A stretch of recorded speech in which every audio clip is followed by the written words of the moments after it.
Robert Nozick's own theory of distributive justice follows from his entitlement theory. It's part of his entitlement theory. His own theory of distributive justice holds that a distribution is just if everyone is entitled to their holdings under that distribution. Now, as Nozick is well aware, this is not the only theory of distributive justice to ever have been put forward. And what Nozick is really concerned with in this chapter that we're reading is with arguing why other theories of distributive justice are wrong. Now, to make sense of his argument and the way it proceeds, we need to understand some of his terminology. He classifies different kinds of principles of distributive justice. And so, according to the classifications, the kinds of principles that he discusses, his own principle of distributive justice, the one he thinks is correct, is historical as opposed to an end result principle, and it's a non-patterned principle as opposed to a patterned principle. In Nozick's view, most every other principle of distributive justice, theory of distributive justice, is patterned. And most other theories of distributive justice are end result. And he's going to offer an argument that shows, or he attempts to show, that any end result and or patterned principle of distributive justice is false, is incorrect. He's going to attempt to show that with an argument that people call the Wilt-Chamberlain argument. But before we get there, we need to understand what these different kinds of principles are. What are these distinctions? So let's start with the first one, historical versus end result. A historical principle of distributive justice holds that whether or not a distribution is just depends upon how it came about, right? So what Nozick is primarily concerned with is money or wealth. And when we're talking about whether or not a distribution is just, what we're really talking about are going to be whether or not distributions of wealth and money are just. These people have a lot, those people have a little, and so on, right? Distributions in that sense, whether or not they're just. And according to Nozick, putting forward a historical principle, if you put forward a historical principle, what you're saying is that it depends upon how those people acquired their holdings. Right? Whether or not the distribution is just depends upon how they acquired their holdings. By contrast, there are end result principles of distributive justice. And according to these end result principles, whether a distribution is just depends simply upon what the structure of the distribution is. All you need to look at is who ends up with what. And implication of this is going to be that structurally identical distributions are going to be equally just. And so in Nozick's view, most theories of distributive justice are going to be end result theories. Rawls's theory of distributive justice, the difference principle, is an end result principle. It's an end result theory. Let's say these distributions here, A and B, accord with the difference principle. So you'd look at the least advantaged group, and that's group 4. Let's say group 4 has, let's say these are distributions of money. Let's say group 4 has more money than they otherwise would if money and wealth were distributed equally, right? And so group 4, they're above that dotted line of equality. And so Rawls would say A and B are just, right? Look at my difference principle. That's what tells you when a distribution is just or not. And both of these follow the difference principle, and so they're both equally just. In order to determine whether or not the distribution is just, all you need to look at is who ends up with what. You just need to look at these bars on the graph, right? You just need to look at who ends up with what. You need to see whether or not the distribution follows the structure laid down in the end result principle.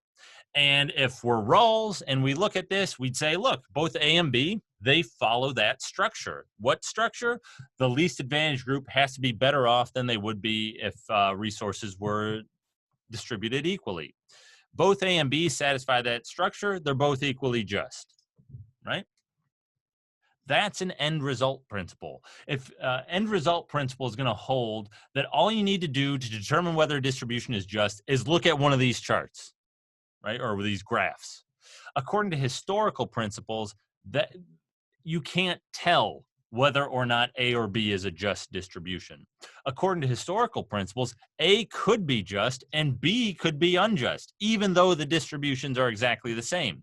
Because according to historical principles, it depends upon how those whether or not the distribution is just depends upon how those groups acquired their money, their wealth. So, just to give an example, you could imagine this as a kind of argument that Nozick would give against end result principles. I don't mean it as such, but it just kind of illustrates the point. Let's focus on distribution B, right? So, end result principles say A and B are equally just. Let's focus just on distribution B or society B, whatever. It wasn't always like this. Resources weren't always distributed like this. Let's say earlier, so this is society B now, but let's say earlier resources were distributed in a different way. Let's say earlier they were distributed like this. So 2 and 3 both had the same as what they have now, but 4 and 1 have switched positions. What Nozick would want to know is, what is the history of the distribution? How did we get to be where we are?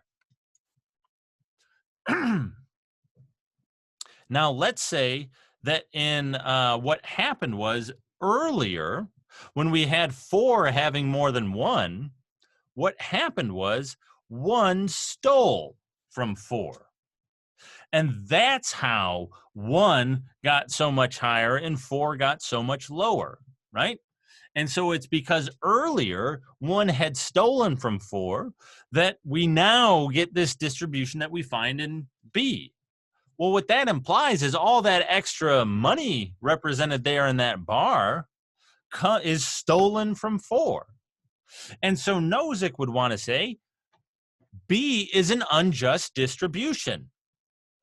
A might be just. Let's say nobody stole anything from anybody. A could be just and B unjust. Why? Because 1 stole all that money from 4. Historical principles say it depends upon how the distribution came about, right? And if 1 stole the money from 4, well, then they violated the principle of justice and transfer. Yeah, and so the distribution's not just because the holdings that people have in distribution B are not did not come about from by following the principles of justice that Nozick lays out in the entitlement theory. So that's the difference between historical and end result principles. Let's look at the second distinction: pattern versus non-pattern. A pattern principle basically says that just distribution will follow a pattern, a specified pattern. And so distributions are going to vary along some natural dimension.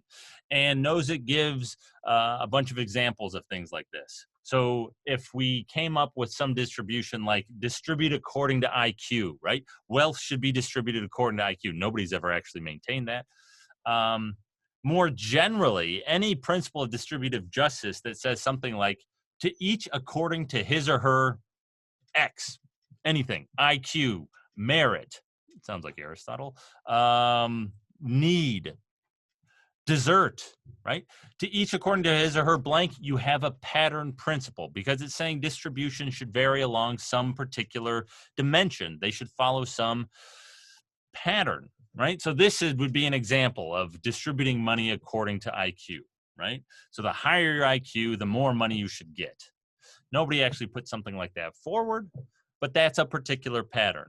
In Nozick's view, Rawls's difference principle is a pattern principle because it says just distributions need to follow a particular pattern.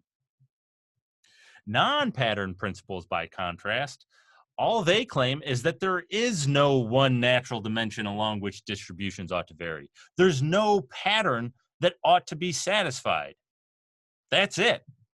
And so any claim such as to each according to his or her blank is going to be a pattern principle and is going to be incorrect according to Rawls, according to Nozick. Now, With this distinction in hand, what Nozick is going to do, with these distinctions, I should say, in hand, what Nozick is going to do is argue that all pattern principles and all end result principles are incorrect. And he does this using the Wilt-Chamberlain argument.